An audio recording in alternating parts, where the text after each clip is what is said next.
Wasiat selanjutnya yaitu sedikit keluputan.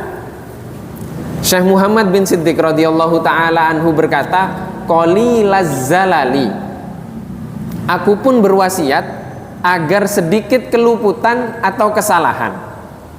Sayyid Abdul Aziz berkata, dengan begitu engkau melampaui orang yang tekun dan sungguh-sungguh dalam beribadah, sebagaimana sabda Rasulullah sallallahu alaihi wasallam, man sarrahu ayyasbiqad daiba al-mujtahida falyakuffa anidz-dzunub. Barang siapa yang senang melampaui orang yang tekun dan sungguh-sungguh dalam ibadah, maka cegahlah dirimu dari perbuatan dosa. Hadis riwayat Abu Ya'la dari Sayyidah Aisyah radhiyallahu taala anha dengan sanad la ba'sa bihi atau tidak masalah. Begitu juga Abu Nuaim dalam Al-Hilyah, yaitu Hilyatul Auliya, dengan redaksi yang agak berbeda. Rahasia dari keutamaan tersebut adalah karena penyucian jiwa. Penyucian jiwa di sini artinya takhalli. Lebih diutamakan daripada menghiasinya dengan amal ibadah, yaitu at-tahalli. Tahalli artinya berhias. Dan menolak atau mencegah kerusakan lebih utama daripada meraih kemaslahatan. Di sini kalau di dalam tarekat itu biasanya kenapa kok istighfar? Setelah istighfar baru setelah itu sholawat, baru setelah itu tahlil la ilaha illallah. Istighfar itu artinya beristighfar, memohon ampun kepada Allah. Memohon ampun itu artinya takhalli. Takhalli itu membersihkan jiwa. Membersihkan jiwa. Bahkan para ulama mengatakan zikir itu harus lantang dulu. Lantang dulu. Setelah lantang baru setelah dia mendapatkan apa? Mendapatkan rasa, baru dia mulai pelan zikirnya.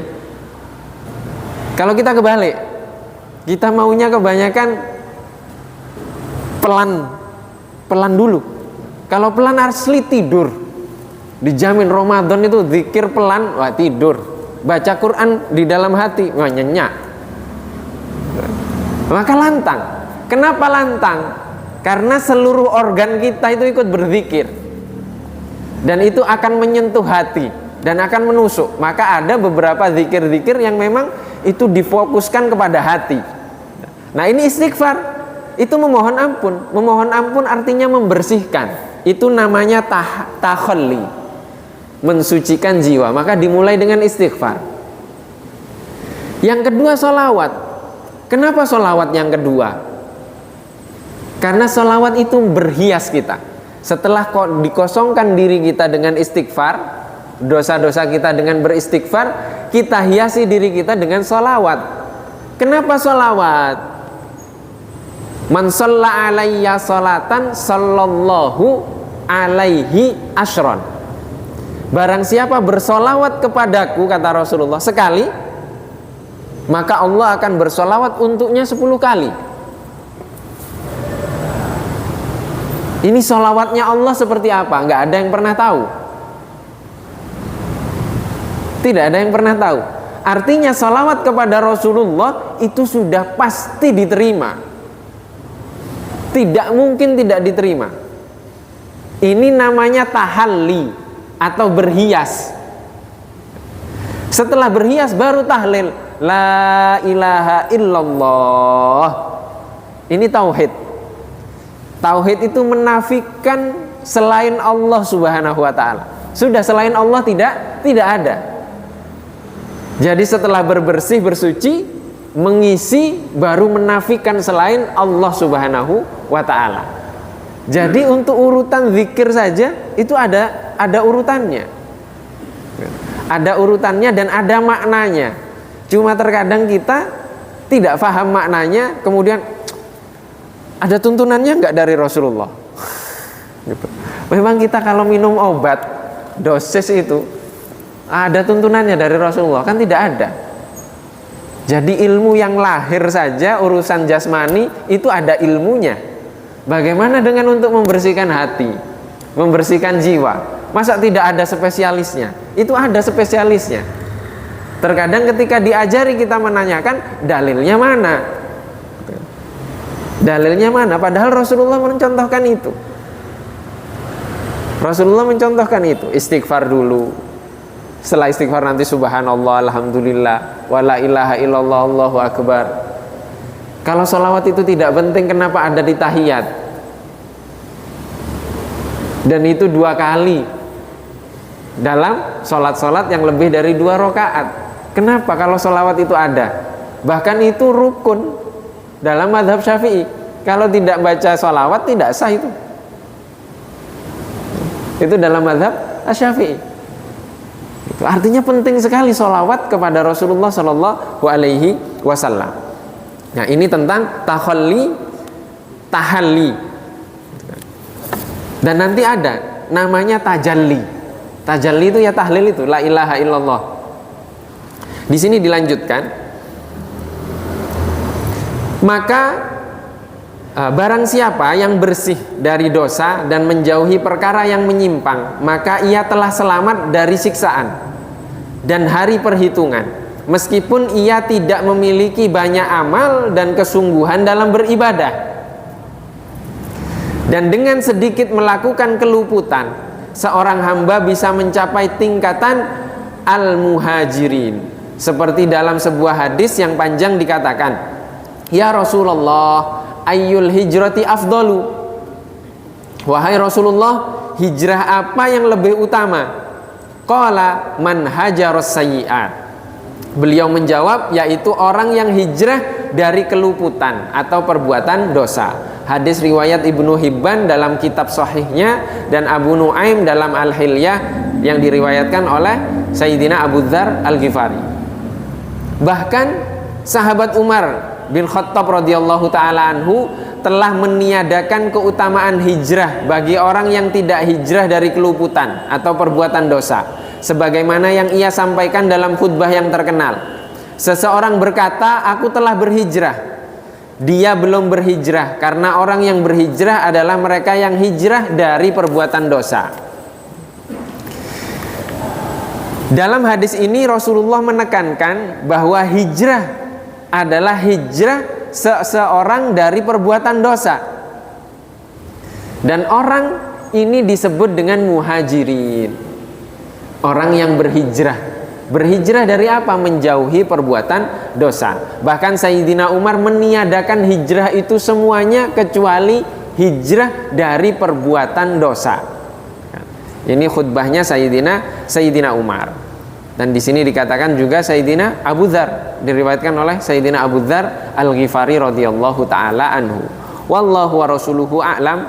Ini yang dapat kita kaji pada kesempatan kali ini. Masih ada kurang lebih 5 menit. Jika mungkin ada yang ingin ditanyakan atau didiskusikan, dipersilahkan.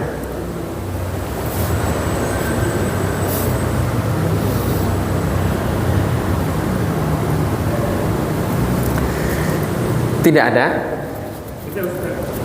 Oke. Kembali ke menutup mata tadi Ustaz. Kan kita tidak bisa menutup, tidak melihat sama sekali kalau ada keburukan yang salah seorang sahabat, teman atau siapa. Bukankah selayaknya kita akan menasihati dengan cara yang santun atau bagaimana? Tapi kalau di sini saya menunjukkan seolah kata kita abaikan. Nah, bagaimana itu? Kayak adabnya. Baik.